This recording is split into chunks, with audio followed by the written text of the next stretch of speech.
Range of latest news making rounds on Global Morning. What is your problem? What's your problem? We're on the road to protest.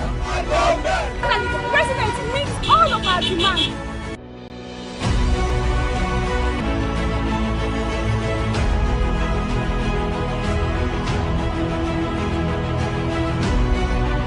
This is Global Morning.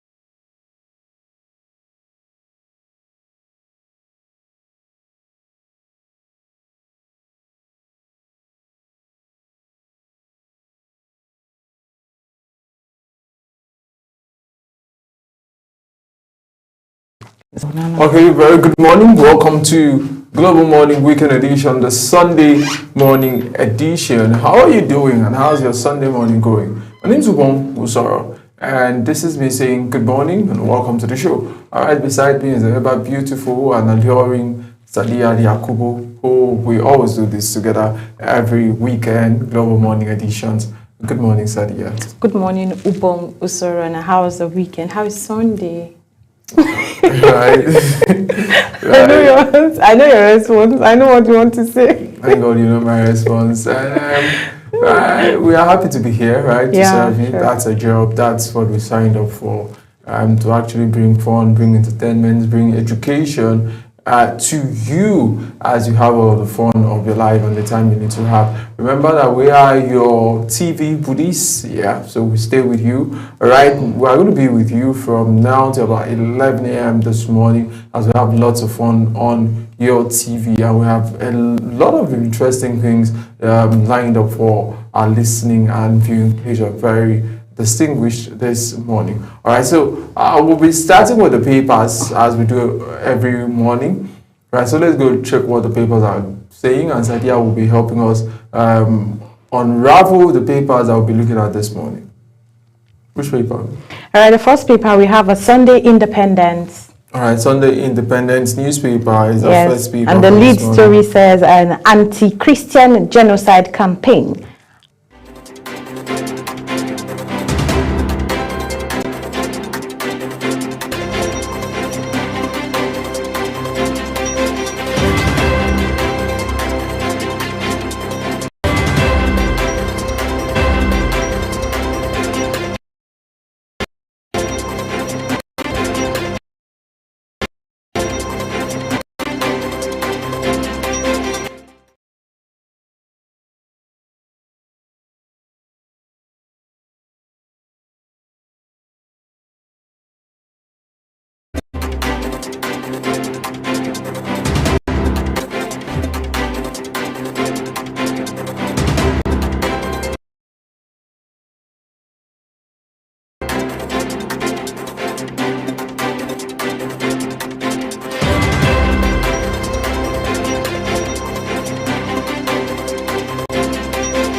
All right, so welcome back from that short break. Sadiat was taking us through the newspapers. Yes. All right, so let's, which paper? Sunday Independent. All right, Sunday Independent. What's and it it saying? said the lead story is anti-Christian genocide campaign. Acts with wisdom. Christian Association of Nigeria tells Christian leaders. All right, so that's the lead story we have this Sunday morning on Sunday on the Independent newspaper, Sunday morning edition. Other story says presidency released details of presidential pardon and clemency. That story is on page 8 of that newspaper, Sunday morning edition. We have a next story saying insecurity, anxiety builds up over demand for state police. All right. Other story says defections. I can't determine decision of my colleagues, Governor Muhammad. That's on page 31. That should be about Governor Bala Muhammad of Bauchi State. We'll take another story. And another story says police arrest 12 suspected killers of Arise News presented. That's on page 31 of Sunday Independent newspaper. All right, big story here says Ibadan, Nigeria's new crypto capital. That's also a story on the Sunday edition of the Independent newspaper. Okay, so let's go check out another newspaper this morning. I will take the Tribune newspaper, Sunday morning edition. And the lead story on the Tribune newspaper says, why we can't stop governors from leaving PDP. Bauchi State Governor. The source says Mba yet to tell the party is joining APC. Only undertakers now remain in PDP. That's coming from the APC. That's like giving them an uppercut. A lot of people are leaving. We will leave the commentary for now. Let's take other stories. We have ASU raises alarm, says 309 professors have left Nigeria. That's on page 5. That is Academic Staff Union of University raises alarm saying 309 professors have left Nigeria. Other story says Super Eagles plane makes emergency landing in Angola over cracked windscreen. Thank God, no life was lost in that particular event. And we have the next story saying Supreme Court now to hear suit challenging Rivers. Fix Monday, October 20th, and that's on page 5 of the newspaper. Why Tinubu granted pardon to drug offenders, foreigners, and others. Presidency. That story is on page number 5 of the Tribune newspaper. Next story said Saudi Arabia mandates Nigerian pilgrims to receive polio vaccine for 2026 Hajj, and that's on page 6. Still looking at the Tribune newspaper this morning, CBN orders 48-hour refund for failed ATM transactions. We have another story saying Oyebanji pledges continued support for Ekiti poultry farmers, and that's on page 22. All right, so those are the stories we have this morning from the Tribune newspaper. Do well to pick up the Tribune newspaper from your local vendor and get all of the stories. Let's look at the New Telegraph, Sunday edition of the Telegraph newspaper. All right, lead story says Modu PDP may end up with parallel conventions. On the right now we have says opponents working opponents within working against unity. Opponents within working against unity. With so many undertakers, Governor Bala Muhammad. Party can't stop Mba from leaving. Still from the story that says PDP may end up with parallel convention. Sadia. With our next story saying release Nnamdi Kanu unconditionally. Journalist tells federal government.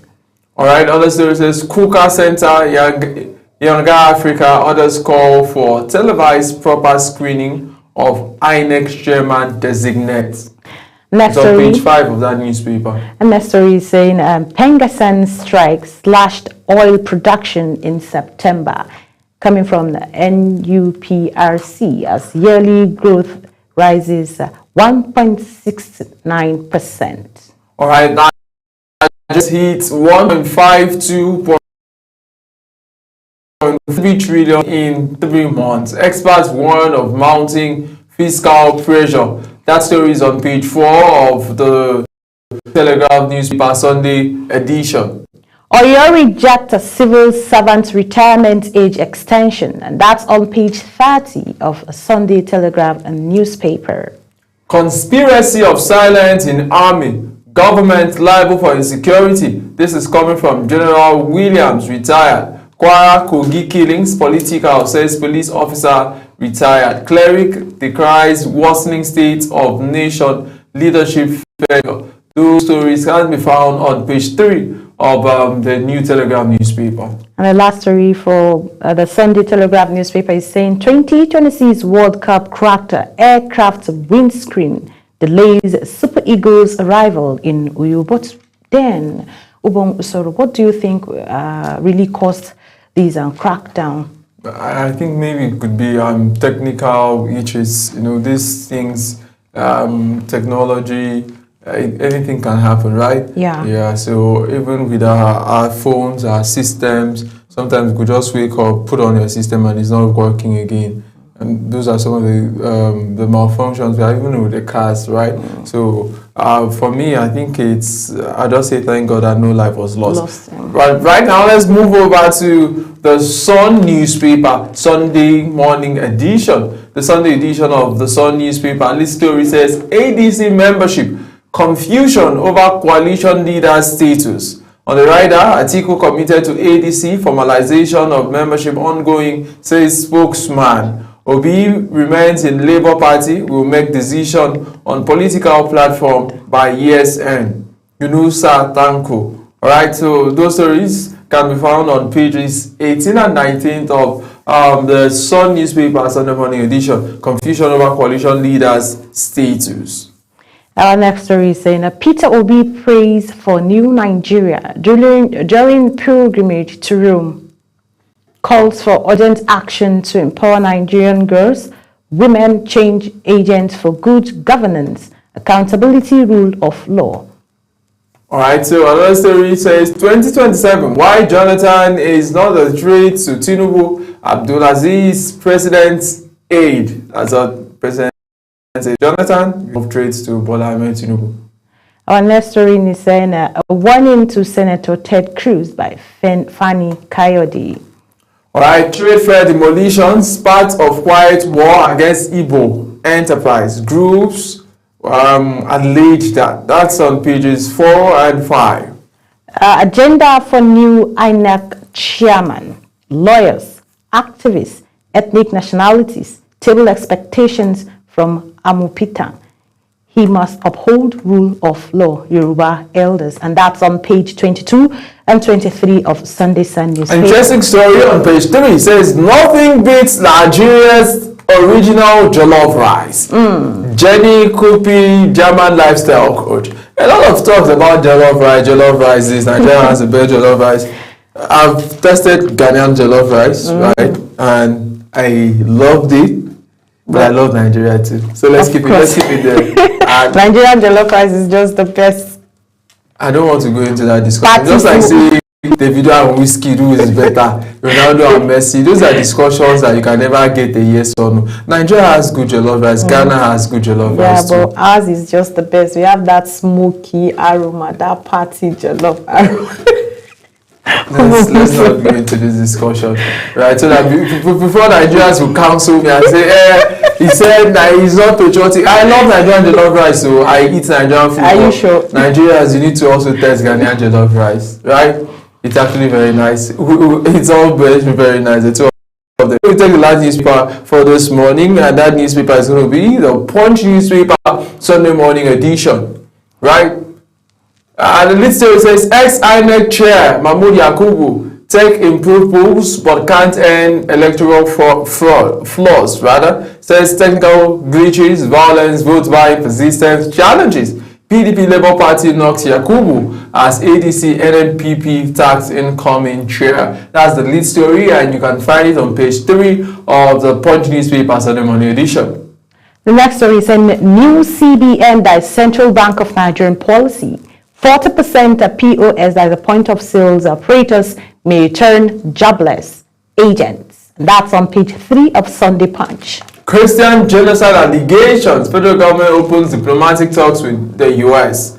Ministry shares facts with foreign missions. All right, that's on page 5 of the Punch newspaper. How I conquered stage 4 breast cancer. Media consultant Ikejiani. That's on page 27. Wow, that's a story of resilience.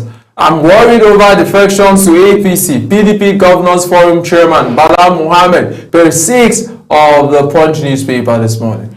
I was dismissed from a Catholic mission for refusing to be a temple prostitute.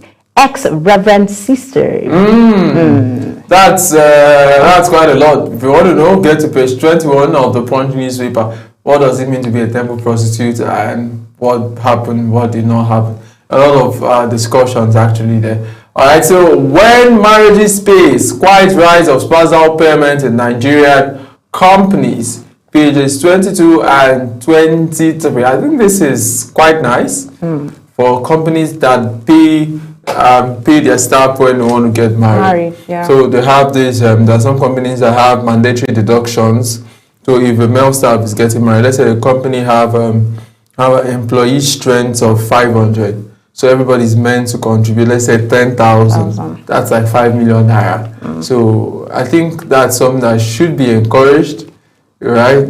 To also encourage a lot of young people who may want to get into marriage, because things are actually very difficult these days. And if some people may be in love, but they can't get married because of finances. So I think if companies can agree to give a special package for those who want to get married, it will actually be a very nice. I don't know why you are laughing concerning this, because I know you will be getting married very soon. That's a prophecy. Just take it like that. Just take it. Amen. Like I know you're backing this up because you're also to get married, so you're expecting Global TV to give you some of, how much did you call now? 5 million? How's that your business?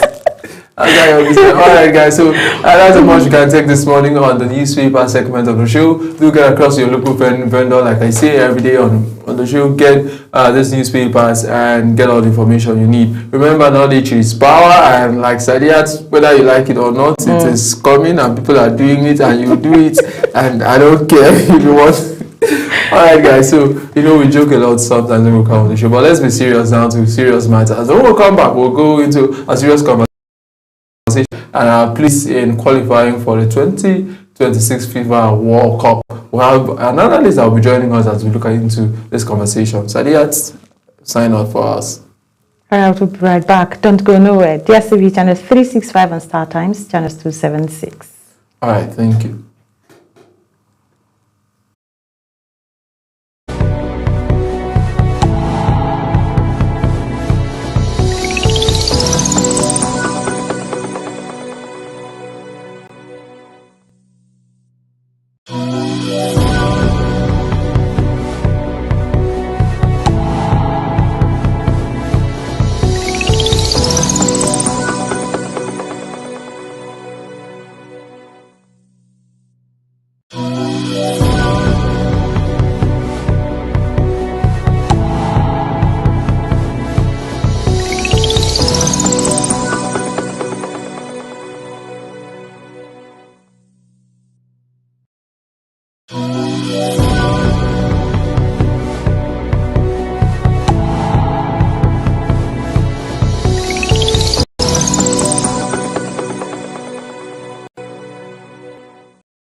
Global Morning is your top morning show here on Global Television. We bring you a variety of current affairs and topics. And at the same time, keeping you well informed about important events, both national and internationals. Global Morning serves as a valuable source of information, helping viewers like you start your day well informed. Stay connected from Monday through Sunday to a wide range of latest news making rounds on Global Morning. What is your problem? What's your problem? We're on the road to protest. And the president meets all of our demands.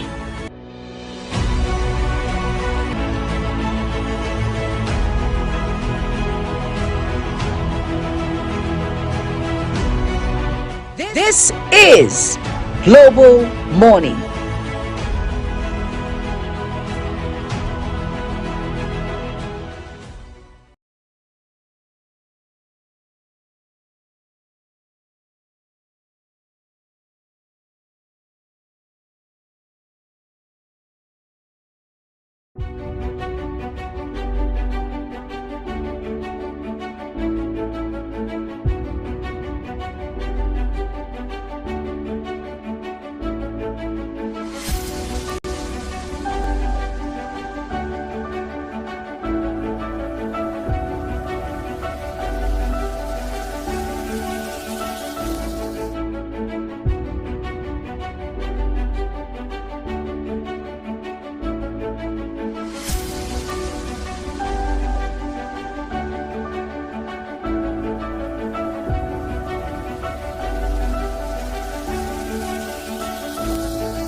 Global Morning is your top morning show here on Global Television. We bring you fresh news updates daily while delving into a variety of current affairs and topics. And at the same time, keeping you well informed about important events, both national and internationals. Global Morning serves as a valuable source of information, helping viewers like you start your day well informed. Stay connected from Monday through Sunday to a wide range of latest news making rounds on Global Morning. What is your problem? What's your problem? We're on the road to protest. And the president meets all of our demands.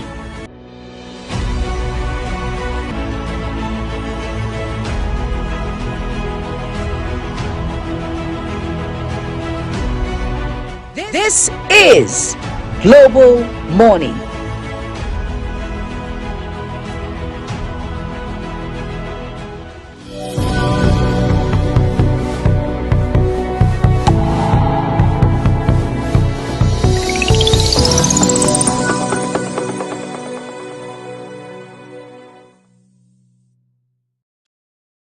looking a bit at sports, what is happening? Nigeria is on the verge of qualifying or not qualifying for the 2026 FIFA World Cup, and it brings a lot of concerns to a lot of us who are Nigerians, because in this country we know that we love sports, right?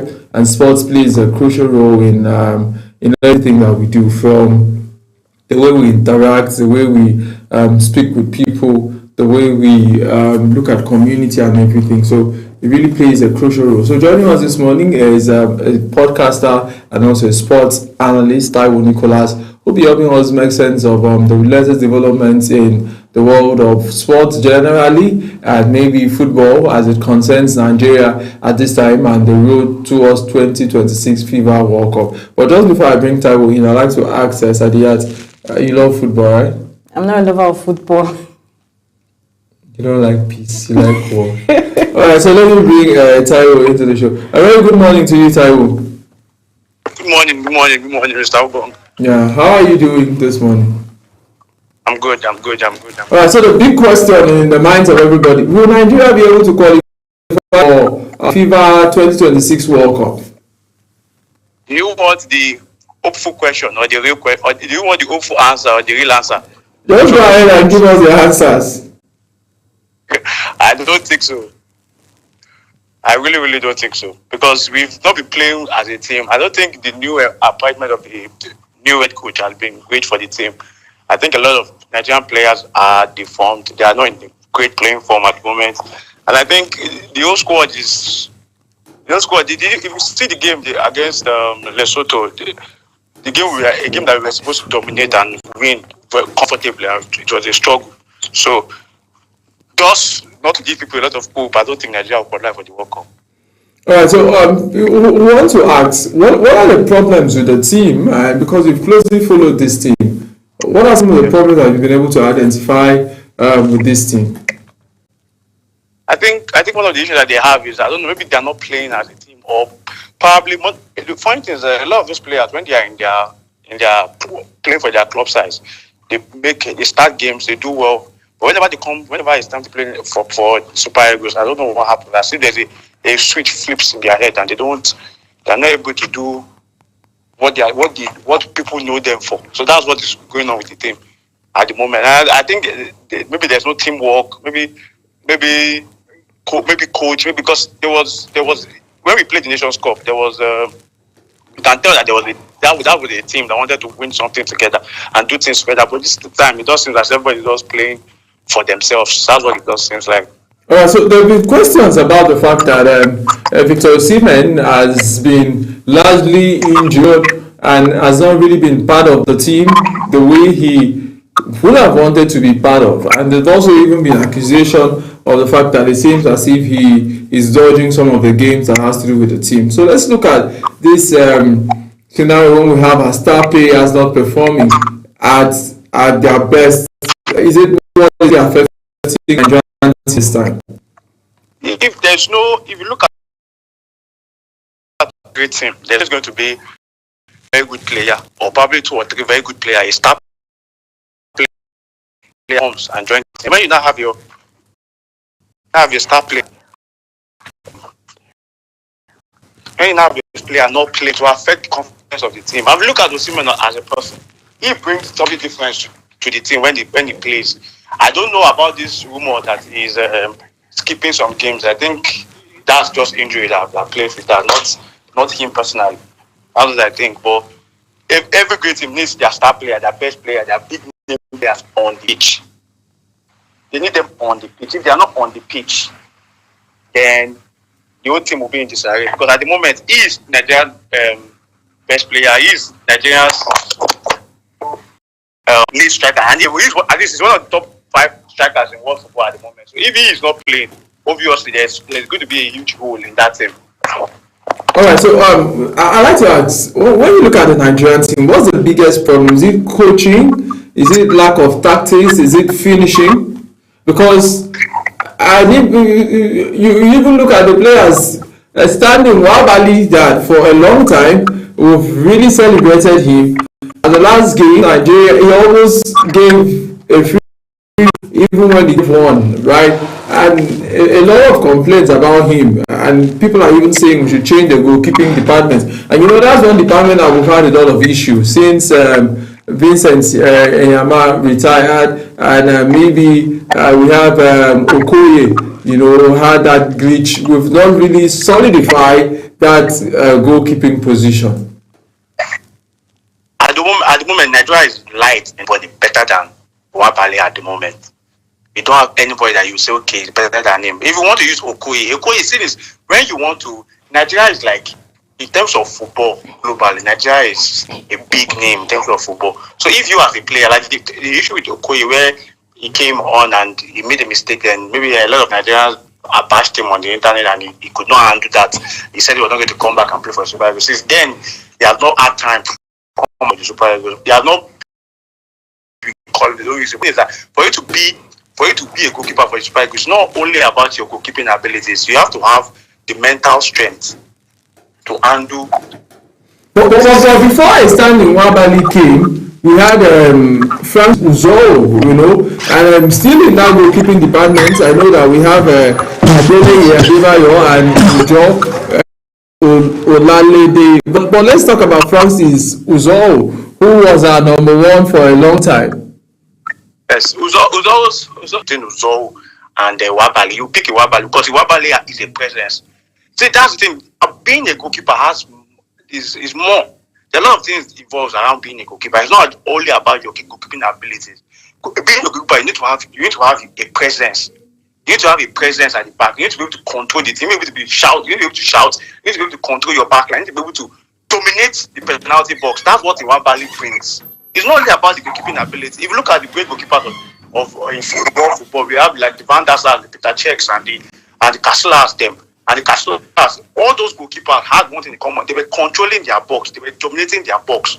So that's the important thing. Uzo is a big team in the box and it doesn't talk. Your defender cannot control your box more than you that is seeing it, that is seeing the whole field, the whole box. So that's the reason why any coach that will come that has, okay, these three goalkeepers that we have right now, but he will pick whoever coach comes at the moment with the available goalkeepers that we have, we will pick Iwabali because of that presence. It dominates the box. So even if he might not be the greatest goalkeeper in the world, but at least that alone would always keep him in the team sheets. All right, so let's look at our defenders now, right? We have Bright Usai Samuel, we have Olaina, and we have Ebue, as defenders, and we even have the captain of the team, right? Talking about the person of, I'm trying to get the name. You go ahead. Yeah, William Troost-Ekong, who's also the captain of the team. Let's talk about defenders. Do you think that department is quite solid? Thank you.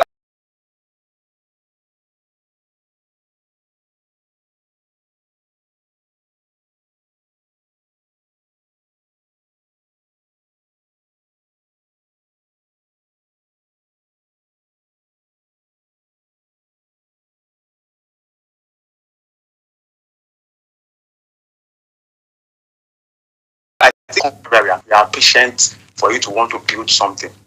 The left back and the right back positions I think are okay, but still those centre back positions, we need somebody because even Troost-Ekong will retire very soon. Yeah, and some people are even talking about the fact that he seems to have overstayed his welcome. So at the moment, you cannot tell Troost-Ekong to retire because you don't have somebody. Like I was talking about the goalkeeper earlier. You need somebody to control the box. As a center defender who is also a captain, you need somebody that can dominate the team. Osimhen, who is Nigeria's best player, has been a team, but his attitude and the way he reacts to things might not be a good leadership quality.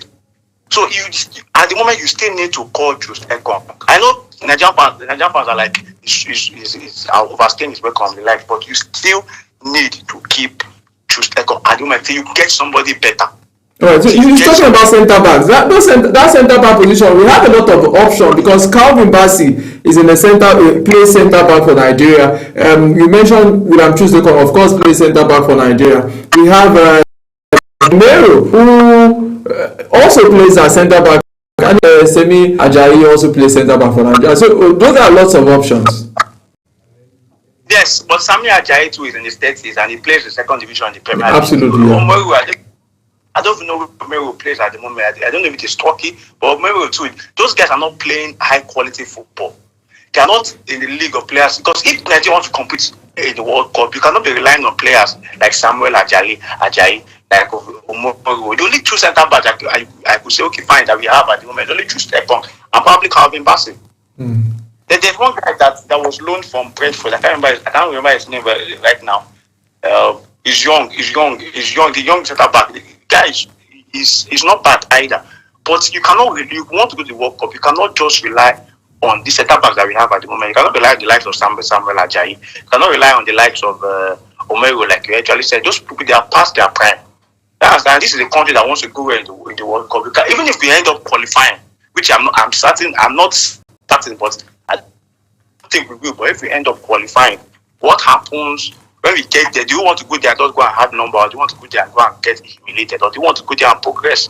And even go there and proceed beyond the group stage. But okay, let's look at the midfield position. This is when Nigeria has a lot of strength at the midfield position because it is serenaded by very important names. We have Wilfred Ndidi, who has been quite amazing and phenomenal for both club and country. We have Raphael Onyedika, who's also been very good. Frank Onyeka is there. Alex Iwobi, who's been bashed time and time again, is one of Nigeria's solid midfielder. Joe Aribo, personally, I have soft spot for this player. And Al Hassan Yusuf, which I think sometimes when I see his name, I'm like, I don't think he should be a part of our midfielders. And Kelechi Iheanacho, of course, can also play midfield. We've seen that. And we've also seen Dele Bashiru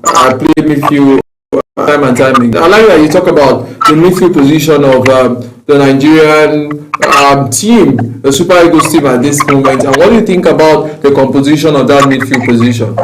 I think Nigeria has a good midfield. If it's in terms of player quality, best player that could get, Nigeria has a very good midfield. Decent midfield, you won't say very, very good. You want to compare to other countries' midfield. But in terms of, if you want to say what is the strongest part of the Nigerian squad, of this Nigerian team, to be the midfield. The midfield is very, very good. Iwobi has been stunning this season for Fulham. Iwobi has been fantastic this season. He has always been fantastic for Fulham. That's why Michael Silva, the Fulham manager, always uses him, starts him, and he plays in different positions for him at the left or the right in the midfield. But he's one of the good midfield players that we have, which is the player that we cannot do without. If you want to progress, we cannot do without Alex Iwobi. You remember the last African Cup of Nations, he was the villain of the team. He played well. Only one game that he did not play well, and the whole country. As I'm telling you, for you to want to play for this country, Nigeria, you need to have a very strong mental strength.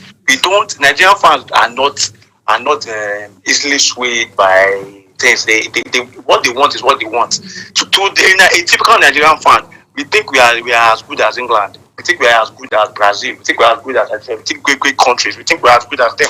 So at the moment, Iwobi is, in my own opinion, I would not say, but in my own opinion, Iwobi is Nigeria's best midfielder. Then we also have, indeed, who is solid at the back, a good defensive midfielder that does it, mops the ball and releases it to the players. Then we have Bashiru that plays it in the Serie A. I think it's Lazio. We have Bashiru. That one is also a very good midfielder. Then we have Onyeka, which is solid, a good defensive midfielder, also plays for Brentford in the English Premier League. The Nigerian midfield is decent. Actually, it's very, very decent. We can always rely on the experience of Iheanacho. And Iheanacho can play in the attack and can also play in the midfield and can play in the flank. So having a player that is versatile enough to play in multiple positions is good. And funny thing is, has been doing well for Celtic. I've been doing well for Celtic. But there are even conversations that Iheanacho should have retired from active football by now. If he retires, okay, there are some players that you call. There's this player that went to Wolves, Akoridele, this striker that went to Wolves during the summer transfer window, Akoridele or something. That guy too can play with the team. There's somebody else that I think went to Crystal Palace. They don't Nigerian that went to Crystal Palace. I can't remember his name right now. Those players can come in to replace it. But the thing is that this is a World qualifiers are what are. This is a World Cup qualifier. We are going to a World Cup year. In as much as we say these players are old or they need to get out of the team, or we still need their experiences in the team. Do you remember the last time when Nigeria went to the World Cup, where we took Ahmed Musa to the World Cup, where we played Argentina? Ahmed Musa took the mantle on the head and 2 goals against Argentina. We lost that game 3-2. Do you remember this? We lost that game 3-2, and just because we relied on the experience. Sometimes, apart from when you're playing the tournament football, you need, aside from ability, you need experience. It's very, very crucial. Experience is very, very crucial when you are playing tournament football. Because it's just you are playing a lot of games. No, you're not playing a lot of games. You're playing few games. You're playing like few games in a short period of time. So you need your experienced players in the pitch to know how to, when to conserve their energy, when to hold, when to do those things. So you cannot say you can take out Yana. Just like I'm not some people say we should take out Yana, take out people like Trust Ekong. You can take this player out of the team at the moment. Right, so let's look at the wing. We hear also a lot of amazing names. We have Samuel Chukwueze, Moses Simon, Ademola Lookman, who last year was Africa's best player. We have Nathan Teller, Chigozie Awazim, and Ahmed Musa. You know, surprisingly, sometimes you also get to. I don't really understand the position at this moment. Is Ahmed Musa retired from the Nigerian team? Is he not retired at the moment? He should be retired. I don't understand. If he's still in the team, I don't know what he was in the team. I don't think he plays. I think he's just there for moral support or something. I don't think he plays. So why should we even carry a player? Why should we talk about a player who's not playing? We could just maybe add him to our staff. Let him come as one of the Nigerian staff, and support the team. Then so that there can be a slot for another player that can help the team. But I don't know. Now you have to ask the NFF and the Nigerian. When this coach was coming, I had a suspicion, and I'm thinking, and I'm still having the suspicion that the reason why the NFF brought this Malian coach is so that maybe they could control the team or something, because they could do something that they could not do with Cameroon or Pasero. But that's aside. That aside. What I'm saying now is the wing is fine. The wing is okay. I think we have names like Ademola Lookman. We have names like Chukwueze. We have names like Teller plays in the German league. We have Awazim. We have Simon with a lot of experience, and he's still doing well in the French league. So I think the wing is okay. The wing is okay. But the thing is, the wing is okay. Then if you look at the centre forward position, we have Dessas that plays for Rangers. We have Osimhen. Osimhen's problem is good. Always injured, and something happens, is not in the team. So that needs to be sorted out. Osimhen's injury. Alright, so my colleague has a question for you before I come back. Good morning, Mr. Taiwo. Talking about the coach, how has the appointment of the current coach affected Nigerians' World Cup 2026 campaign? Anything that manager, it's not what the fans are saying. There's no progress in the team. It's as if there was a decline in the team, because this was the team that got to the AFCON final. Yeah. They were supposed to dominate that and qualify easily. We are being led by Benin Republic, and South Africa. A group where we were supposed to dominate. Look at the game against Lesotho. We were struggling to beat Lesotho. At the time moment of the game, we could have lost. We could have drawn that game if we defeated that by Wabali. So the appointment of the coach, there's no progress in it. I think we are just riding on the fact that it is Nigeria. Maybe these are things that we should be. There's no progress in the team at all, in my honest opinion. I don't know the reason why they were not able to keep Pasero at the job.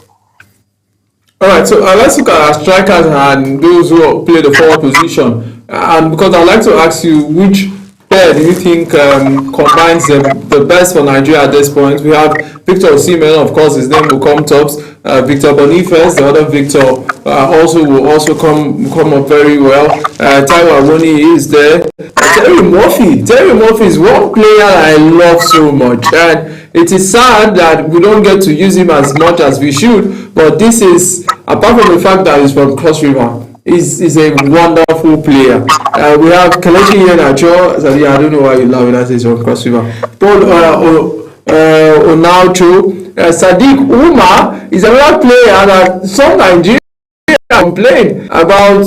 Sadiq Umar. I also have to have a talk. And we have Cyril Dresser. So Victor Osimhen, Victor Boniface, Taiwo Awoniyi, fantastic player. Terry Murphy, Kelechi Iheanacho, who can also play as a striker sometimes. Then Paul Onacho, Sadiq Umar, and Cyril Dresser. I'd like to have your views on these players.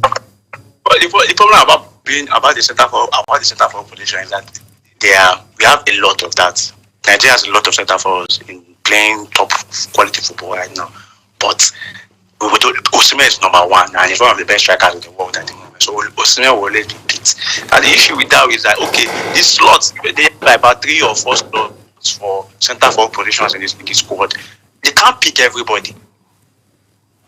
They cannot pick everybody. So they have to pick people. Osimhen would always get picked. If Osimhen is picked, Osimhen will always get picked. So it's now the remaining slots in the team who they have to select among the numerous number. We didn't even call Akoredele that went to Wolves. That's another striker. We have about 9 or 10 strikers playing European football right now. Iheanacho would be paid because Iheanacho can play multiple positions. He can play in the midfield and he can play on either of the flanks and he can play as a striker. So Iheanacho will be picked among the midfield players. Now we have about 8 or 9 strikers available and we have about 3 or 4 slots. Everybody cannot be picked. You understand? You got to play a striker that was playing for Southampton. Talking at this moment.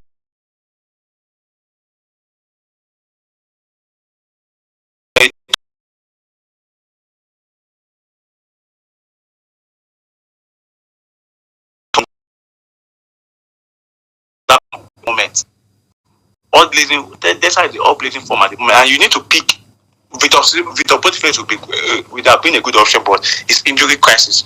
He's always injured. He always has an injury anytime it's time to play for Nigeria. Are you saying that about Victor Boniface? Yes. Victor Boniface has proven to be a good replacement for Victor Osimhen time and time again.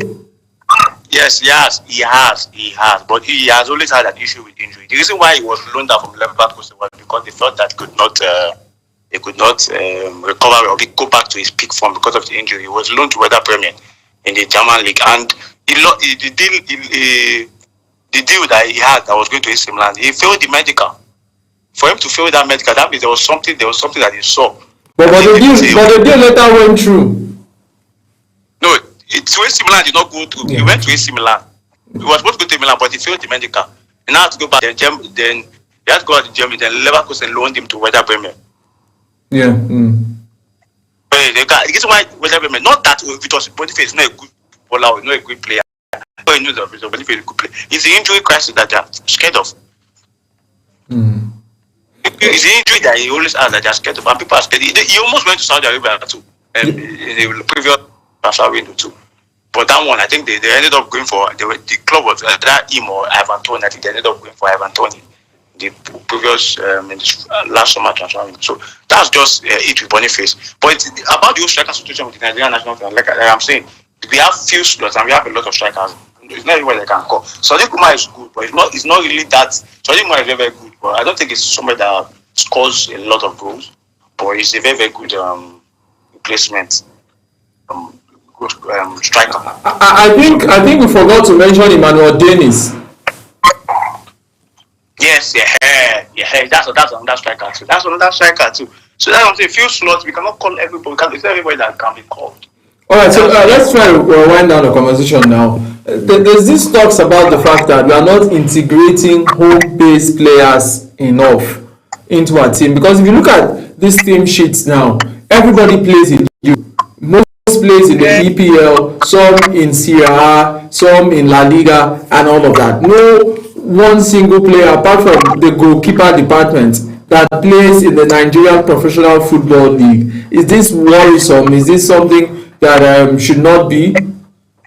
For you to join a team of 25 players, you have to be one of the best players. You have to be good enough to be in that team. Obviously, they are looking at the Nigerian league. Obviously, they are looking at players in the league. Stevie Kessie was famously arguing integrating local players, players played in local. Yeah, like Ambrose Efe. Yes, like Ambrose Efe, look him back and then put him in the team and won the Nations Cup. But the issue is that you have to be good enough. If you're not good enough, they won't just be there. So players in our Nigerian Professional Football League, they are not good enough. If you're not, you have to be good enough to be in the national, in the 11 now, in the squad. That's my own opinion. No. You have to be good enough to be in that squad. No. My question is, you think that the players that play in our National Professional Football League are not good enough to be picked to put into this position? We have strikers, we have players from all positions. If the players that are already playing in your position is better, if you have, like we were talking about, we mentioned about 9 strikers or 10 strikers, right? None of them playing in Europe. If you have 10 strikers playing in Europe, and even all the 10 strikers can never make it into the team, you that are playing in the league, fine, they will look at the league. But if you are playing in the league, are you better than the ones that are picked into the team? You have to be better than the ones that are picked into the team. That's what I'm saying. Yeah. You have to be better. So if the players playing in your position are better than you,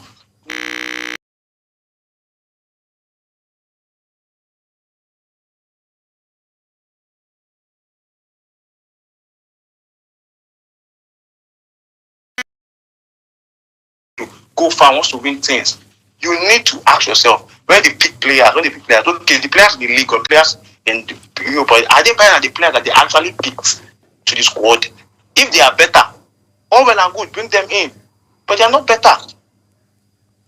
So that's the thing. If you have a manager, anytime like the Nigerian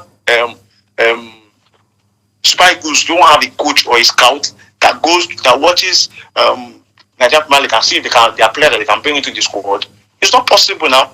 Of course they do that, but the issue is you have to say, okay, if they are picking players for this squad, you have to pick from thousands of players, because Nigeria has a lot, thousands of players, hundreds of players, all over the world. So you have to pick which one is better.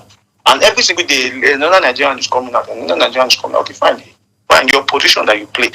Do we have players better than you? The players that are in the squad, are they better than you? Or the players that are, if they are not better than you, that's when you compare. I'm not saying not that they are not good enough. What I meant is that, okay, if the players in the squad are better than them, that's what I'm referring to. Not enough. All right, so because we've seen the whole country, we've seen Egypt, we've seen Algeria, we've seen a lot of other countries build their national team around home-based player, and we've even seen South Africa do that. Yes, but let's look at it. You called not African countries like South Africa. These are countries that invest a lot in their local league. A lot of those players don't leave their country. How many South Africans leave the South African league? How many people from Algeria leave the Algeria? The few people that joined from Algeria that have joined them are probably the ones that few of them that even in Egypt, majority of the players playing their league is only Salah. Morocco too. Many of those North African countries that invest a lot in their league, so that their best players will not leave. If our league was well equipped and well structured and well done, people like Osimhen will be playing in the Nigerian league. People like all these are players will be playing in the league. They won't need to go anywhere to go and play for somebody else. You understand what I'm saying? So those countries invest in their league. A lot of those players don't leave their league. How many times? When was last time we had there was a player playing somewhere? If there might be few, but most times 60-70% of the players will be playing in their league. So this has to do with the Nigerian football infrastructure. Keeping a lot of these players that play in national, they left from Africa, from Nigerian league out of the country now. They left from Africa there now. So to Europe. So if the league is well done, well structured, and we will be able to keep these players, they won't want to go to Europe. If our league is being done well, players are being paid, the players are treated fairly, we have good equipment, and there's a good adequate investment in the Nigerian league. A lot of people will not leave a lot of Nigerians will not leave the league. Will not leave the league. They won't want to go to Europe.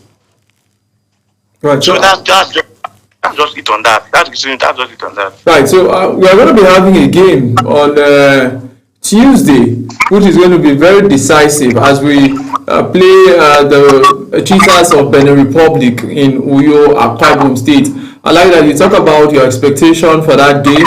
Since it's going to be played in our home turf, do we have home advantage, like they say in football? And I've seen some of the bookmakers say if Nigeria is able to win 2 to 3 goals, 3 goals to nothing, 2 goals to nothing, that we may be seeing them, getting into qualifying for the World Cup. Probably. I don't put hope in that. Nigeria could win because we don't lose in Uyo. I think we don't lose in Uyo. We play very well in Uyo. So we can win the game. I don't know if we can win by that margin, but we can win the game. We win the game. We can win the game, but I don't think we can win by that margin, but we can win the game. So I don't know. Probably. I don't know. So, and I just, before we let you go, a few more things. Information reaching us this morning is that the Nigerian team had to have a forced landing in Angola because the windscreen of their jet had issue. And I saw that report, but thank God that they are fine. Absolutely. We can't imagine what happened to the Manchester United team so many years ago when they lost the whole team and had to rebuild from scratch. Thank God that we did not experience something like that. That would have been a terrible experience. We're not Nigeria now. Let's talk about maybe in just 5 minutes before I let you go. Your team, Chelsea FC. How is the team doing at this moment? There have been a few bumps in the road. But there's progress. What is the progress? Because the league position seems not to speak progress. But the season just started. We just played 8 games, and I fully backed Maresca as the manager. So the season just started. We lost a couple of games. We just won the English champions with virtually all their centre backs injured. And even in the game, Chelsea still lost 2 centre backs, and Chelsea was still able to beat the English champions. Yeah. So yes, the English. So it's progress. It's time. Obviously, the games that we lost were red cards. Don't get cards in those games, and we lost those games. So I don't think it is. So even the issue of this discipline becomes a topic because even your coach was given a card. It means from the coach to the players, discipline is really a problem at Chelsea Football Club at the moment. Come on, that red card given to Maresca was just. Are you telling me that the manager does not have the right to celebrate beating the English champions at that time at the 95th minute? As a manager, the manager is not allowed to celebrate. Mourinho did that a lot during his time at Chelsea. He did that a lot when he was younger. Are you telling me that the manager cannot be happy and celebrate? What was the point of that red card? You said the ones given to the players, fine. Probably inexperience or indiscipline caused those ones. But you can't tell me that red card given to Maresca was justifiable. It was not justifiable. That was just business, in my opinion. All right. So this season, what are your thoughts? Chelsea will make top 4. The last season you won the UEFA Conference League, a very some people say not significant trophy, and you narrowly got to win the World Club Cup. What are you seeing for this season? Who said we narrowly won the Club World Cup? Who's saying that we beat the European champions? Who are the people saying all these things? We beat the European champions. We dominated the European champions at the Club World Cup final. We beat them 3-0. What was your position in the log? Where did you finish from? Last season? Yes. We finished 4th in the table. We finished 4th on the table. We finished 4th on the table because Chelsea needed to qualify for the Champions League. We have the youngest squad in Europe. With an average of about 24 point something, 24, 25 years. We have the average age in Europe. But who are the people saying that we beat the European champions? We beat them 3-0. We dominated them at the final. Beat them. We also beat them, and we beat Liverpool. I don't care what everybody says. There is progress in the team. Experience in the team, and if you look at it, there's always as if there's a little bit of refresh. Like Chelsea brought in Estavo, they bought Estavo season before, but Chelsea brought Estavo, sold Madueke, Sancho did not agree to keep Sancho because he didn't want to agree to Chelsea's financial structure. We brought in Gittins, we brought in Garnacho, we've been able to sell Nkunku, we loaned out Jackson. So the squad is always like it's a fresh squad again. But still, we've only lost a few games. Chelsea has only lost like 3-4 games in about 5 months. I don't think it's right time for Chelsea to panic. Chelsea fans to panic. Just give the team time. He just give the man time, let him regulate the squad, the tournament back. Liverpool lost 3 games to the and they are world champion. They spent 500 million. And still, they profit. Do you want to talk about the investments? Because Chelsea have spent over £2 billion pounds since the takeover. Yes, Chelsea has spent that. They're buying young players. Yes, but nobody also talks about the sales. Chelsea has sold a lot. Chelsea has made more than half of that money. Chelsea has sold a lot. Chelsea has sold a lot of players. Not that a lot of players. They have made money in player sales and recruitment. The money that Chelsea used to buy Garnacho was funded by the loan deals of Jackson and the sale of Nkunku. So that narrative needs to Chelsea spent a lot of money. But at the end of the day, they won 2 trophies with it. You understand? You that you spent a lot of money, what have you bought? What have you done with that? What I'm saying about Liverpool is that they spent 500 million on a squad that already won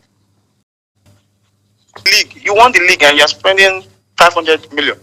And now you are struggling. You've lost 3 games in a row. So I don't think we are not in a panic situation at the moment. Just time. Right. So the last set of questions now. As a podcaster, I see all of the things you do on social media and how your page is. How a lot of people rely on your page to get information for sports. Maybe for some people that are listening and want to maybe start up something around that area, content creation, podcasting and doing sports content. How does it feel to do it? And are you making money? Because people want to make money. Because a lot of energy that goes into doing all of the things is it just for passion? Everybody loves money, but it's not about social media. Is that before you start making money online, you need to have a passion for it. You need to pick what you know that you will talk about, and you can post video. You can talk about that. You wouldn't feel it won't be like work to you, because if you pick something, I think, and the aim is to make money, social media can delay you. And aside from being monetized, there are a lot of ways to make money online. You can be an affiliate for some brands. You can do a lot of things. Because at the moment, that's what I do. I do affiliate for a brand, and I post their stuff on my page when I feel like. So there are a lot of ways to make money online. But the most important thing is you have to have a passion for it. If you want to do sport content, you have to have a passion for it. You need to like football. You need to do something that you don't need to read a book. You don't need to read it before you can talk about it. Just talk off the air. Just talk with your mouth. Just talk. It has to be something that you are passionate about. If it's not about the equipment, you want to have a phone, you can do it. You don't need to have a good mic. You don't need to have all those things. Once you have a phone, you can do it. Have a phone and you download an app you use to edit your videos, and you are good to go.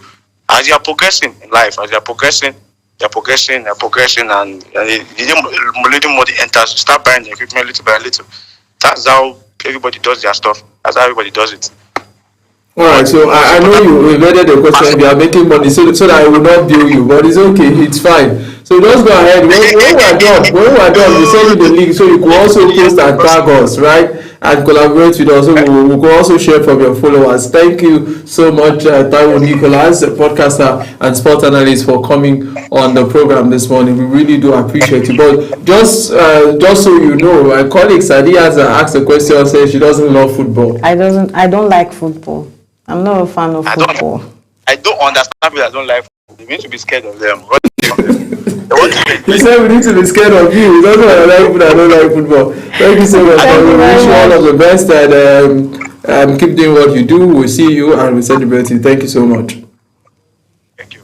All right, that's Taiwo Nicholas, who is a sport podcaster and a sports analyst, a sports content creator, joining us live on the morning show, Global Morning, as we talked about the way Nigeria's way to qualifying for 2026 FIFA World Cup, and sadly, I doesn't really like football. I don't like. But we need to pray that Nigeria qualifies, because the World Cup brings a lot of people together. Yeah, definitely. But you've never watched a football game before.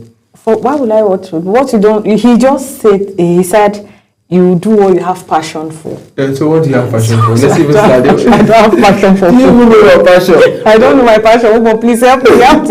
Alright, so maybe as we go for the short break, I'll let you know your passion. Thank you so much, guys. We'll come back and we'll have our next discussion, but this time it will be about politics. What is happening? We have that Enugu State Governor Peter Abba is defecting on Tuesday to the All Progressive Congress APC. It seems everybody's joining the APC these days.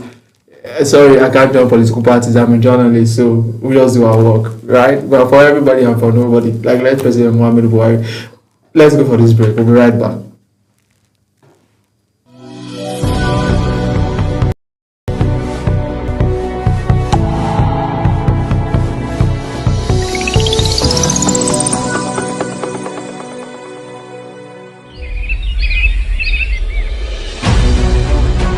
Global Morning is your top morning show here on Global Television. We bring you fresh news updates daily, while delving into a variety of current affairs and topics. And at the same time, keeping you well informed about important events, both national and internationals. Global Morning serves as a valuable source of information, helping viewers like you start your day well informed. Stay connected from Monday through Sunday to a wide range of latest news making rounds on Global Morning. What is your problem? What's your problem? We're on the road to protest. And the president meets all of our demands.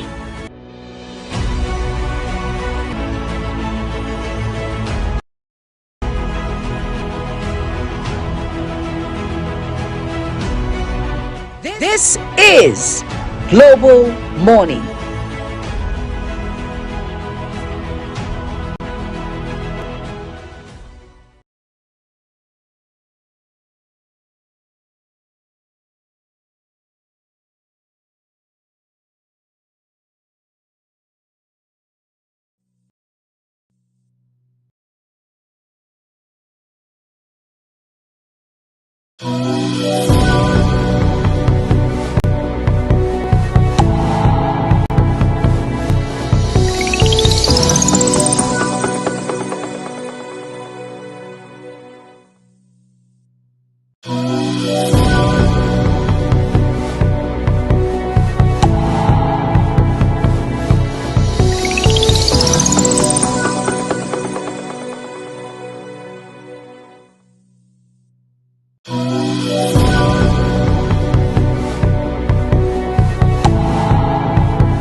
Global Morning is your top morning show here on Global Television.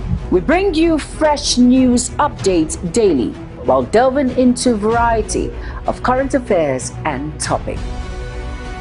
And at the same time, keeping you well informed about important events, both national and internationals. Global Morning serves as a valuable source of information, helping viewers like you start your day well informed.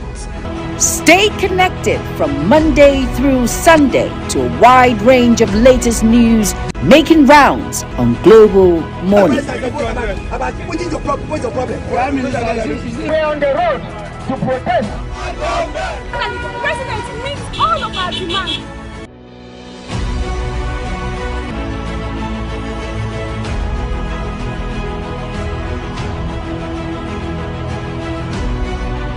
This is Global Morning.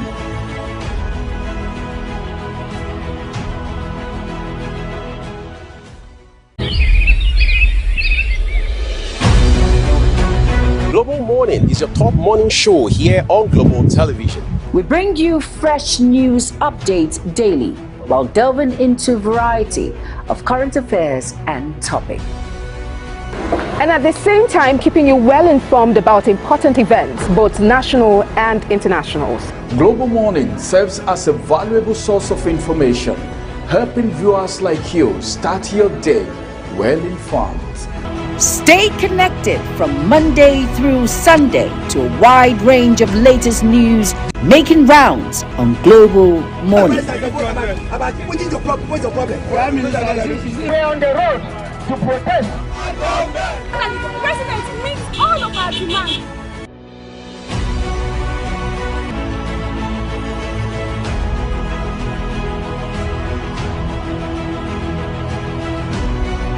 This is Global Morning.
Morning is your top morning show here on Global Television. We bring you fresh news updates daily while delving into a variety of current affairs and topics.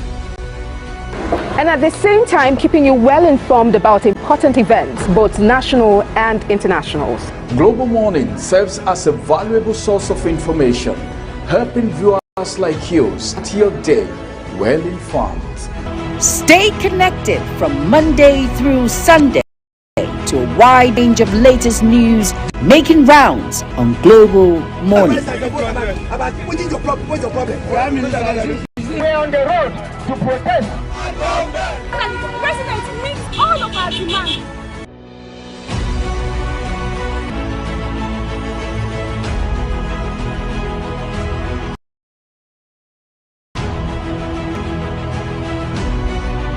This is Global Morning.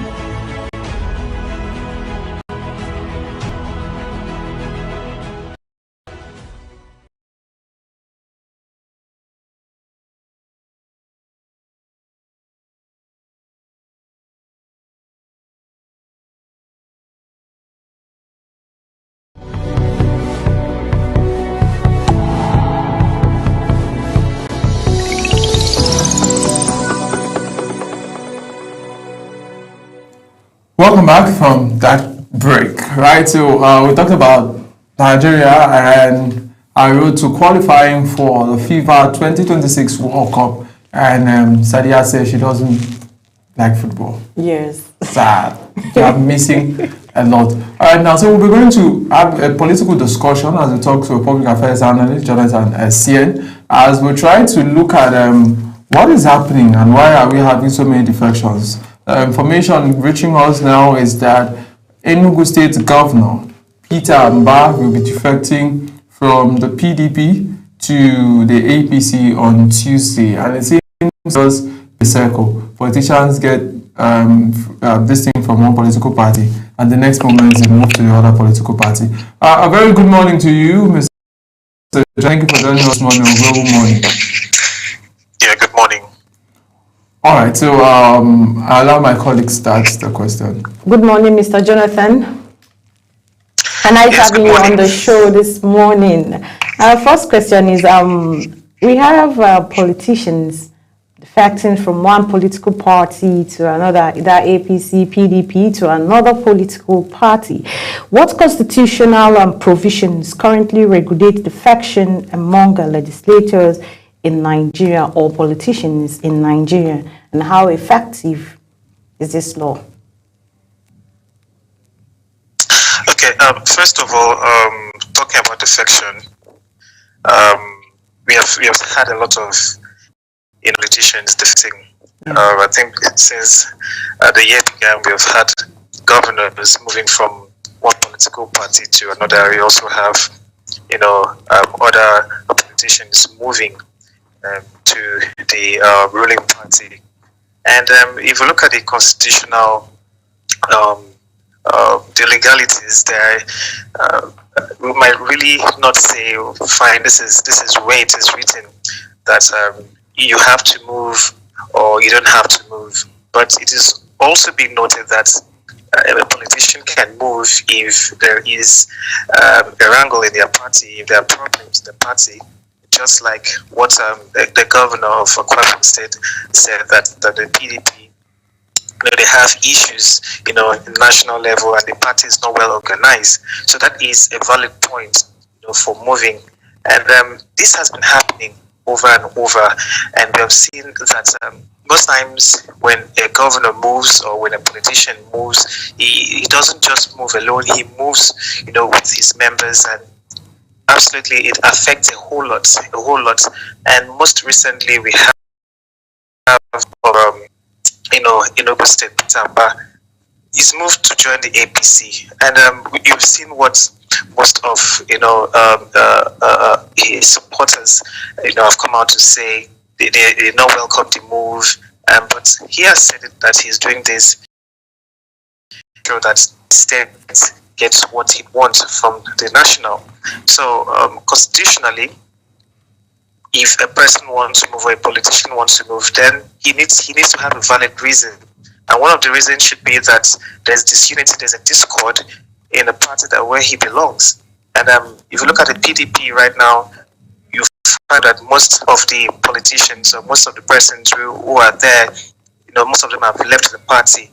And when you ask, they will tell you because the party is not well organized. There are problems in the national, and we have been seeing that over and over again. All right, so I'd like to ask a question. Let's look at morality, because sometimes everything is not written in law and letters. Morality, is it morally right that you win an election on the platform of a political party, you get the platform of a political party to run for office, and you get into office and you defect to another platform, right? Is it morally right? Well, first of all, you need to ask why, are they moving from one political party to another? The morality, what makes the person to move? I think let me still use the governor of Akwa State most recently, because I think most of us have been following, what he has been transmitting. Each time he came out to say that this is the reason he's moving, and he came to say he wants to position the state, up there at the federal level. He wants to get a lot of things that the state have not been getting, and one of them was the Ibom Deep Seaport. He came out to say that he wants, the state, because past governors have been, trying to see how they can position the state, how they can get the Ibom Deep Seaport, but it has not really been working. And now he said this is the reason he's moving, from the PDP, or one of the reasons he's moving from the PDP to the APC, because he wants, to get the dividend of democracy from the ruling party, because probably PDP and the APC, they're not getting what they're supposed to get. Now, that's one of the reasons.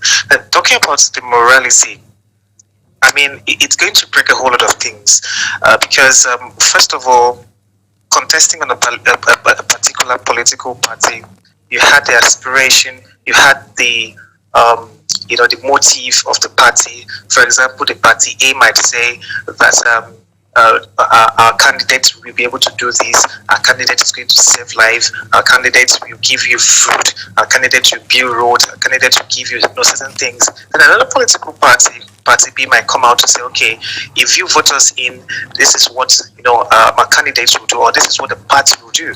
But when you get to switch, that means the aspiration, the motive, and everything is going to change. And that's where the morality comes in, because you have changed a whole lot of things. That means, first of all, there are persons that may not get to believe in what you say, because while campaigning, most politicians will come out to say that I'm going to stick, with this particular party, come rain, come shine. But when there is a switch, it begins to beg for, the sincerity, the truthfulness of this political part of this candidate. And also there might be question mark, because it's going to create doubts in the citizens if this person will be able to deliver in certain promises that he has already made. So morally, it creates a lot of vacuum in the citizens, and also it begs or it asks a lot of questions if this person be able to man this position well, if he moves to this particular political party. So a whole lot, morally, a whole lot, is going to be crazy. But the problem here is that most Nigerians have been, should I use? I'm trying to look for a very good word to use. Have been blinded. Let me say so. Has been blinded when it comes to politicians coming out to give promises. Now there are certain things that we don't need politicians to do. For example, creating roads. Giving the citizens some amenities like basic health care, education. All those things are things that the government needs to do. Those are the tax money that we all pay now. But when a particular politician comes out to do certain things, such like those amenities, they give a thumb up and try to celebrate and feel that okay, this is what he's supposed to do. But there's certain things that some politicians, they have to do it. Okay, then we get to see. If you look at with the Western world, I mean, building of roads. I had a friend that went down to an African country, to Zambia. To Cote d'Ivoire when we had the last Nations Cup, and they said construction of roads, most of them are being done during the night, and you don't have the politicians coming out to tell you that we did this, we did that you need to celebrate this. But in this part of the world, things like that, we find out that big canopies will be created. Big parties, musicians, artists will be called in. A lot of fanfare is going to be created just to create awareness. So I think morally, when it comes to defection, a particular candidate moving from one particular party to another, it creates a whole lot of questions. The question marks will be created. If this person will be able to deliver, is going to keep to the promises that he made when he was here. Now he has moved to this other political party. Will he be able to create it? So, Right. All right. What are the impacts of recent defections on governance stability, especially at state levels where governors have defected? Okay. Talking about the impact by politicians, just as I said, it creates a whole lot, because you're moving to another political party, and the whole framework in the new political party is all different, and it's also going to create a whole lot of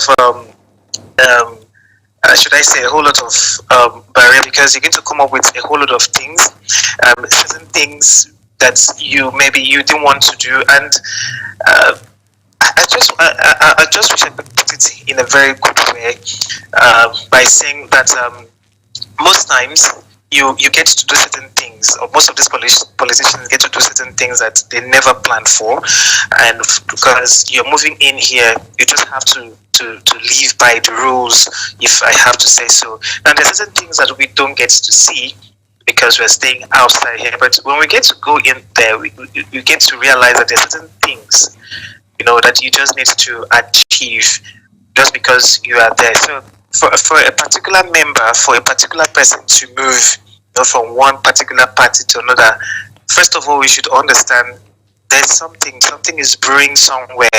Probably just some of them will come and say that they're doing this because they want to get, the attention from the center. They want to get this, they want to get that, they want to get this. So the impact it creates could be that you are going to abandon what you already kept, or sorry, you already constituted.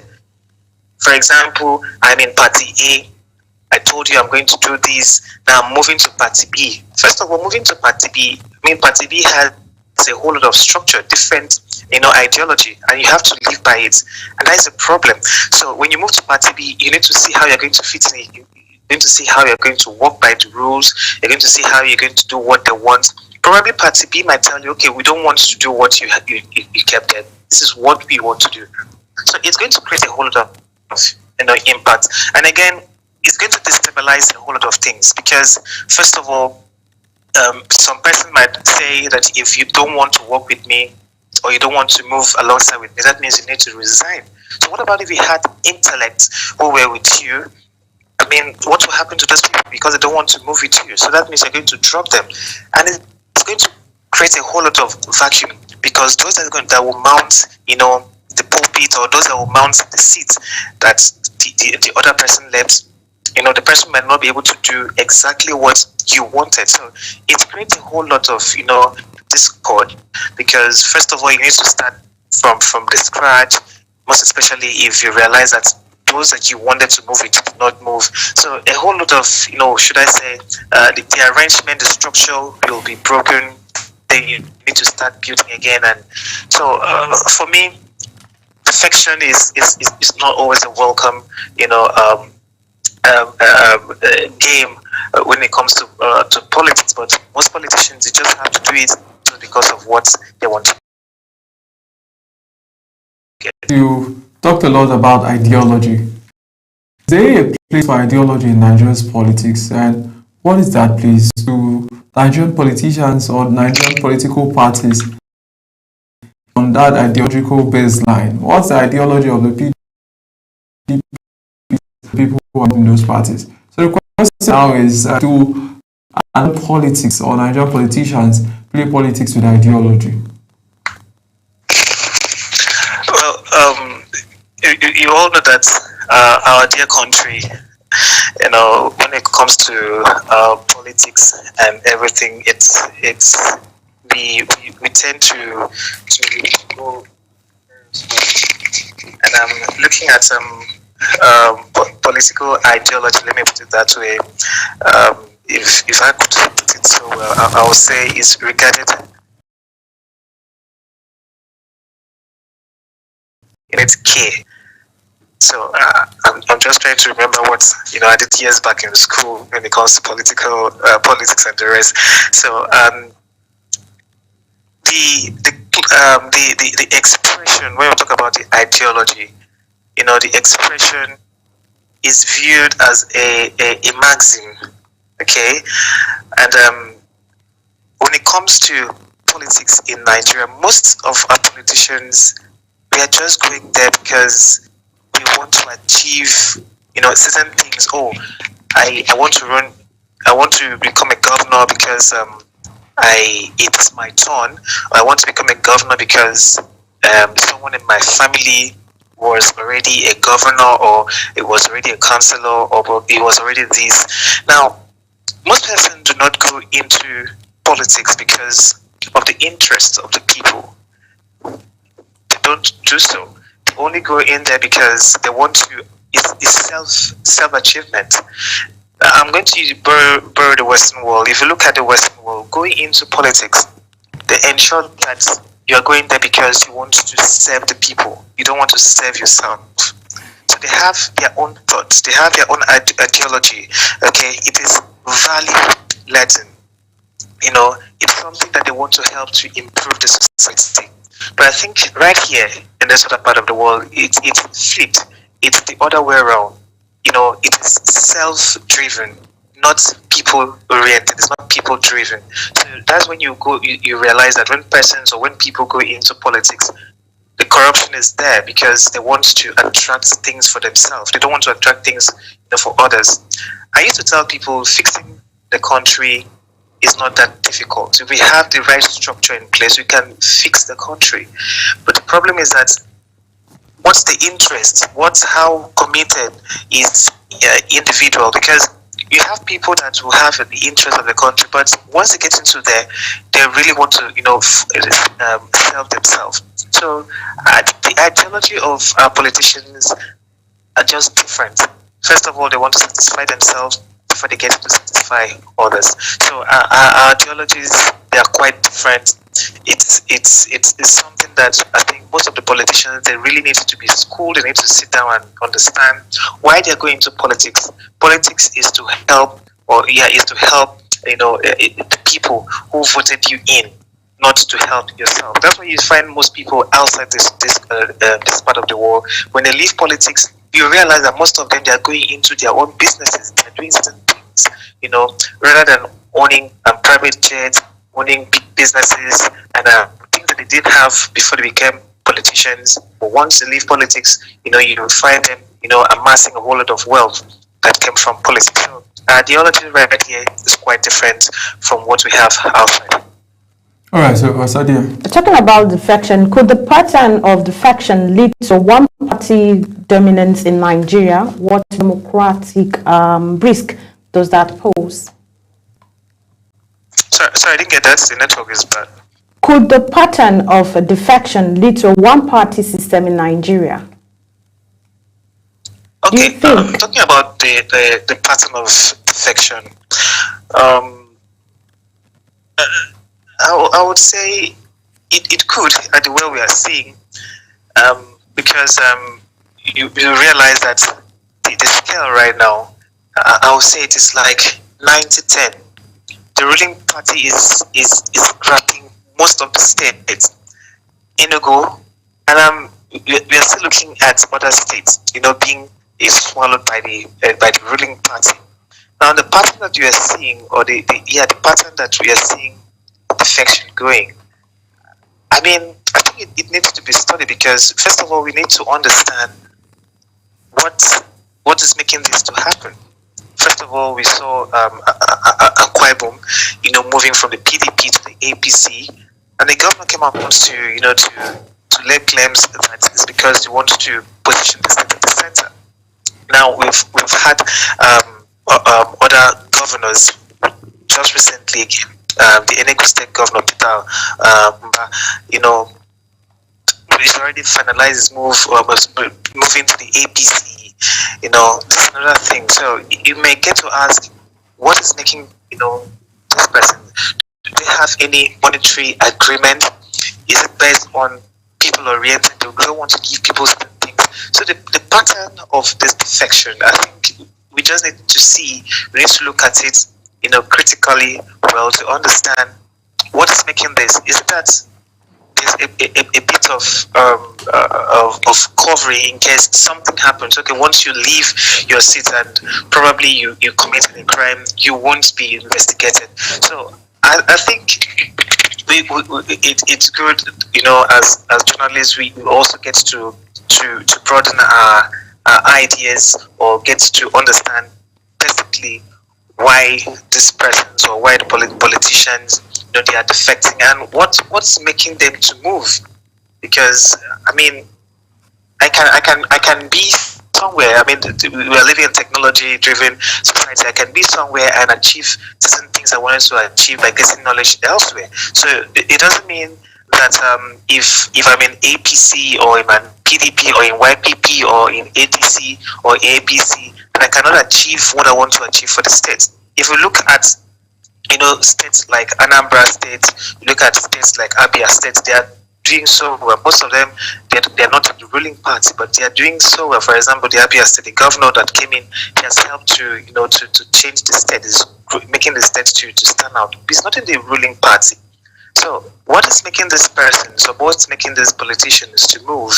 I mean, probably there's something, and that pattern, because we have seen, those things coming out, and even the figureheads in the ruling party will come out to say that this is what we want, that a particular state is going to be swallowed. And we've gotten rumors that probably a state like Rivers State might be the next, because this and that. But let's just wait to see what will happen. We still have more. Some months to go before we have the general elections. So it's something that we just need to study. All right. So you've actually proposed a thesis for maybe master students or BSc students who are looking for project topic. What is the role course of political system? Some students who are linked to us this morning can actually pick that up, right? But now I'd like to ask the last question for this morning. What can we do? Where do we go from here? Are there positive indications or positive implications of these defections? That's one question on one end. Then to wrap it up, where do we go from here? Are there positive implications of the defection? Then the last question is, where do we go from here? Okay, first, positive defection. I would say moving from one political party to political party, it's going to create, a positive outlook and also a negative outlook. First, looking at the positive outlook, you find out that probably I'm going to use, the Akwa Ibom State government again, Pastor Minor, as an example. He made mention of trying to position the state at the center and trying to drive in a lot of, investments, a lot of benefit for the state. That was why he moved. So if that is actualized, if at the end of his 8 years, if he's going to be re-elected again into government in 2027, and he's able to give the Akwa Ibom citizens or give the Akwa Ibom people what he said, what he promised, for example, the Deep Sea Port and the rest, that's a positive outlook for him, or that's a positive outcome. And I think he's going to go back home smiling that finally he did this. And people will get to believe, will get to see that, okay, the reason he moved into here or to this political party was because they wanted to do this. But if he gets to fail, if he fails to give the Akwa Ibom people this, it's going to also send a wrong message. So they won't get to believe, and it's going to be an implication on someone else that might come in, because they won't get to believe that, oh, so that means you only did this because of your self-benefit, it was not because of the state. So a defection could create a bit of, a good outcome, and also create a bad outcome. And also, moving into, the political parties, you have a whole lot of, those who are, should I use the word, intellectually sound, those who are sound enough to do certain things. If they can come together, they'll also create a process in which they can bring their wealth of experience in moving the country, to the next level. It could also help. But at the same time, let's look at the power tussle that's going to create. A lot of politicians at the end, they might also tell you that, look, it is my time. I've been here. I've been in government. You just came in. You just started playing politics. So I don't think it's your time. Whereas when it comes to politics, it's what you can deliver. It's not about how long you have been there. So that's another issue that is also going to create. It's going to create that power tussle, that because I have to. It's my time, it's my turn, I have to run, and then you get to elect a wrong person, or you get to, to bring out someone who is not efficient or professional enough to lead the country. So that is on the negative side. But on the positive side, you bring good dividend to the people. If this country, or if most of the states moves into a political party, the ruling party, they get to benefit a whole lot of things, because they're going to be on a round table, having meetings, so they can easily discuss that, look, my state is not doing this, so I need this, and it could easily be solved. Okay, so those are some of the things. So it's both positive, both negative. It depends on how well if the persons that have defected from this political party are able to use the opportunity to create that self-confidence or that hope in the people. All right, thank you so much, Jonathan Essien, public affairs analyst and journalist, for joining us this morning on the show. We really do appreciate your wealth of experience and knowledge. Thank you so much for sharing with us. And you're welcome. Right, thank you. All right, so we'll go for a short break, and when we're back, we'll look at what happened today in time past, today in history. We'll be right back after this break.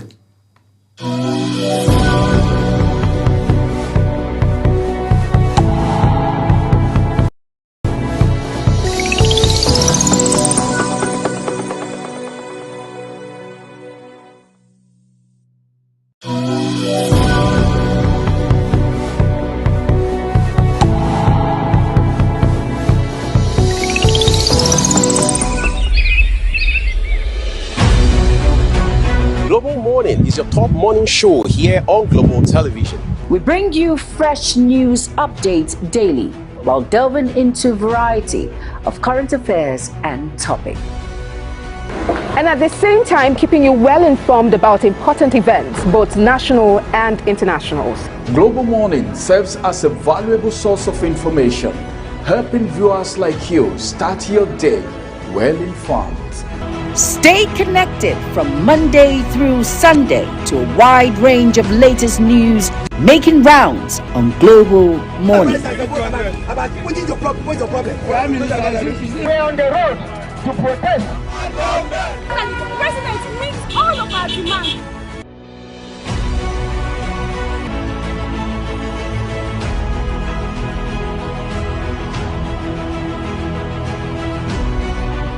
This is Global Morning.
All right, welcome back to the show. This is where we get to look at what happened today in time past. History, like they say, it is what happened in past, but it is very important to us because the history of our people helps us understand where we're coming from and where we're going to, right? Because when you know the history of your people, when you know your history, you'll be able to better plans, to avoid the mistakes of yesterday, and to look at the successes of yesterday and implement it for the future. So history is very important, and this is where we get to look at today in history. Sadiat will be helping us with the first story that we have for you this morning. We have the first story. 1960, Nigeria joins the United Nations. Shortly after gaining independence, Nigeria officially became the 99th member of the United Nations. All right, so a beautiful fact there. Today in history, today was the day where we had Nigeria joining the United Nations. So the United Nations is a conglomerate of nations that after the Second World War came together and decided to sign a treaty that will support world peace, that will support programs that will benefit every country in the world, at least all the member states of the country. So we have countries like the US, and a lot of other countries. In the United Nations, we have 5 permanent security members. That the US is there, China is there, Russia is there, and we have the UK, and then we have Germany. So we have these countries, and we have every other country who have maybe a permanent representative in and a seat at the UN. So the UN, it's a world body of countries that decide to make some contributions that they will use to protect world peace, protect civilization, and all of that. So shortly after Nigeria's independence, today Nigeria officially joined the United Nations, and Nigeria is a member of the United Nations. And we have a lot of United Nations sponsored programs in Nigeria. At least I know of UNICEF, United Nations Children Education Fund. I know of UNDP, United Nations Environment, and a lot of other ones, UNEP, and a lot of intervention being done by the United Nations in different countries. Was doing a lot with children, especially in war-torn areas, and just giving relief materials. Because I also know a few Nigerians are also employed by the United Nations. So today officially Nigeria joined the League of Countries that are members of the United Nations. 12 October 1979, Mother Teresa awarded a Nobel Peace Prize. She was recognized for her humanitarian work among the poorest of the poor in India. All right, so Mother Teresa was from Argentina, right? And she was a Catholic nun, and she went to India and lived among the most vulnerable. She lived among the poorest of the poor, giving them help, rendering services to people, opening up spaces for orphans, for children, and making sure that the needed help got to these kind of people. So it was the most wonderful day in her life, and in the life of those who've done so much good to the world, because all our effort was actually, complimented, because the Nobel Peace Prize is the biggest prize, one of the biggest prizes in the world. So for you to be recognized and awarded the Nobel Peace Prize in recognition of the work you've done among the poorest of the poor people. Notice that she left her country, and for many years she stayed in India with the poorest of the poor. These are not people a lot of people want to be friends with, right? Yeah. If you are doing a party of the poorest of the poor, people may not really want to associate with this kind of people. But this was the people that lived all her life with. And today, October 12, she was awarded the Nobel Peace Prize in recognition for all of the sacrifices that she made for the poorest of the poor in India. And I think it just goes ahead to speak to me on a personal basis that, right, yeah, we want to make money, yes, we want to, do all of the good things, but there should be a place for compassion. There should be a place for humanity. There should be a place for assistance, for helping people. We could render help, support. When was the last time? You may not be the Mother Teresa of our time of living, or you may not be the Auntie Sadiat, because I know you do a lot of humanitarian work, right? You may not be the Auntie Sadiat, but when was the last time you rendered help to somebody? Right? She had the ability to stay with people who were not from our village, from our country, and supported them, helped them, mobilized them, made sure they went to education, funded them for a long time. But let's start with the beggars we have around. When was the last time you lended help to somebody? And when was the last time you could reach out to somebody? Some of us have the ability to maybe just speak with a child and sponsor to school and be a change in the life of that family. There are still children. Nigeria has over 40 million 3.5 million out of school children, right? And that statistics keeps growing by the day. Have you thought about it? Do you have these children around you? The other time I have have these children I saw, they've not gone to school for some time, and I asked, why are you not in school? He said their parents can't pay school fees, and I felt so touched, right? So these are, and we have all of these kind of people living within us, living about us. Can we support them? Can we, say, okay, no problem, I'll pay your school fees. You don't need to know the person. The person must not necessarily be from your place, right? So just render the help. And this was what this woman did, and she actually got the award today. Let's take another story.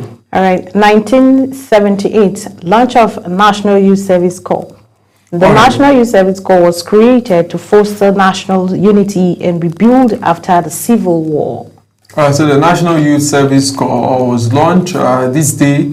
It was created to foster national unity after the Civil War, and I think it has actually gone ahead to do a lot of things. Some persons say it has overstayed its welcome. These are conversations that will keep continuing, but you cannot forget about the fact that the National Youth Service Corps have been a source of blessings to a lot of persons. Yeah. A lot of people met their wives during their youth service years. A lot of people got their jobs during their service year. Why are you looking at me like that?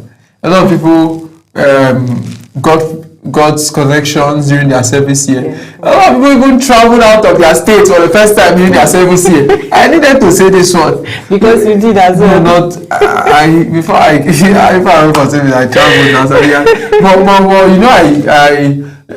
But for me and a lot of people from my place, and maybe people from your place too. Yeah. We were born in Akwa Ibom. We had secondary school in Akwa Ibom, primary school in Akwa Ibom, University of Uyo. Everything Akwa Ibom. But this service no agree for you. Right, so service will throw you all over Nigeria. I think the ideals of our founding fathers was actually very germane. It was about culture. So me, Akwa Ibom, try everything. I'm going to answer the item like, culture. I'm learning the food, tuwo shinkafa. I'm learning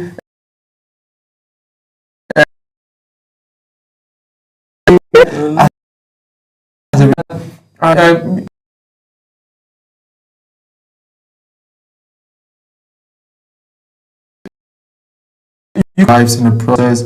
Some attacked by bandits, kidnapped. So they could be arguments. But let's not forget that the scheme has also brought joy. People got employed during NYSC. People, can we revitalize the scheme? I think yes, a lot of things can be done to make NYSC better. But I think NYSC has been a source of blessing to Nigeria, but we can do better. Absolutely, I think we can do better. So our next story said, 12 October 1986, Wole Soyinka wins a global Nobel Prize. Nigerian playwright and poet Wole Soyinka became the first African to win the Nobel Prize for Literature. Amazing, amazing. This is just amazing. Just 2 days ago, the institute that awards the Nobel Peace Prize came up with awards again, and awarded somebody from Venezuela, opposition leader, Nobel Peace Prize, awarded a writer from Eastern Europe, Nobel Prize in Literature. This is the highest award in arts, in writing, in production. So it is the Oscar of the literary world, the writers and all of that. So having a Nigerian and being the first African to win this prize, it was absolutely an amazing phenomenon. And it just goes ahead to prove that Wole Soyinka is a genius. Absolutely is a genius, because if you look at the works he's done, if you look at his compendium, The Lion and the Jewel, and all of the amazing work he's done, this is a recognition by the whole world. This is a recognition of the whole world saying, we've seen your work, we love your work, we know that you are this good, and right. So for me, I think it beams a spotlight on Nigeria at that time and forever. Because when once people hear it, where is the person from? People would like to ask, and I say Nigeria. So this is a source of pride. And Wole Soyinka, the lion himself, he's still alive. He's still very strong. He's still very active. Just the other day, the president, who is also a personal friend to Wole Soyinka, named the National Theatre at Lagos Wole Soyinka's National Theatre. And for me, there's no greater honor, because when you talk of theatre, maybe we could have one or two other Nigerians that have impacted Nigeria's theatre space or Nigeria's act space as Wole Soyinka. He has consistently, carried that culture. He has impacted the theatre, the arts, the humanities, and he has proved over time that you can succeed in whatever field you are, and as a Nigerian you can be recognized if you are good. That's just the thing. You don't need to go about. He won this award when there was no internet now. Yeah. People know good works, right? When people read good works, they will know. So Professor Wole Soyinka won the award, Nobel Prize in Literature today in the year that was mentioned. Congratulations to Wole Soyinka. We wish him many, many more years to be with us, and we wish that other Nigerians will also win this prize in future. All right. So we'll take the last story that we have for today. The last story, looking at today in history, and we've looked at Wole Soyinka and what actually happened. Today in 1994, South Africa ends apartheid. Nelson Mandela, sworn in as the first black president of South Africa, symbolizes the end of apartheid, right? So apartheid is the rule of the white elite class, and they subjected the black to a lot of torture, a lot of mishandling, and people spoke about it, people fought against it. And we had Nelson Mandela, very courageous. For 23 years, he was in prison for what he believed, but he never deterred. And when he came out of prison and had the right place to being the president, he didn't go after those who imprisoned him. He just believed that everybody should come. Let's build South Africa on the path of unity. And the people call him the father of the modern South Africa. Nelson Mandela, very phenomenal and one of the most recognized iconic faces of civil disobedience and protest and demands in the world. He stayed true to see his dream come to pass. So today we had South Africa officially abolish apartheid as a state practice, and today we have the blacks, we have sit together round table in South Africa. The only thing I have to point out is that we have xenophobic attacks in South Africa, and that should not be, because South Africans, Nigerians, Liberians, and all Africa stood by you when you were having apartheid, and you should stand by other Africans. I think that's just my comment for that. Thank you so much, everybody, for staying with us for that segment of the Today in History. We'll go for a short break, and when we're back, we'll end the show. But before we end the show, I'll be asking Sadiat for her thoughts on the National Day of Girl Child that just passed us a few days ago. Let's go for this break. We'll be right back.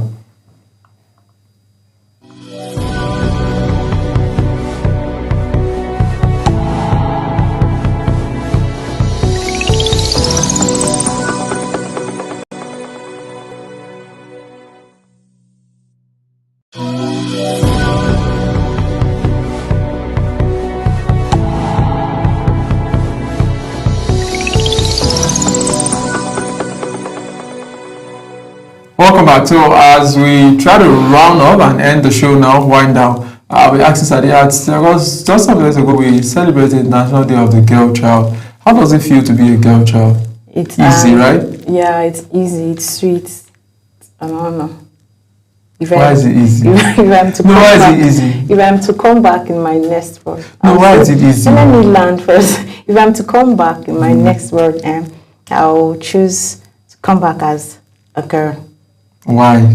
That's another thing I don't want to tell you, because I don't know why you are asking. No, you said to be a girl child is easy. It's sweet. Yes. It's soft life now. Soft life.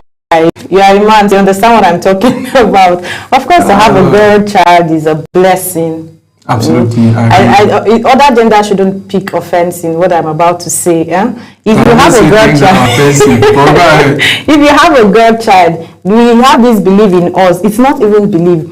We, the female child, we put it upon ourselves to always check on our parents. Whatever we have, we share with people, even after marriage. But you see the other gender, once they are married, their focus, their attention just move from every other person to the wife, and then of course if they have kids, the kids. But you see a girl child, once you train a girl child, she will never forget her dad, she will never forget her mom, she will never forget her siblings and friends around her. So training a girl child and a happy girl child, I think. All right, so we'll just end the show with me saying, Sadiya, happy National Day of the Girl Child, because there are a lot of explanations you owe me. All right. You said it's easy. Yes. Because life is not easy. Life is hard. For you, the men. Especially in Nigeria. For you, the men. God is our help. You say it's something. Actually, life is hard for everybody, but talking about gender, I'm talking about gender now. Like the men and then we, the women. Okay, so there are some alerts that you just get from being a girl child. Yes, now, okay, my phone is far from me. I say, okay, let's give it a trial.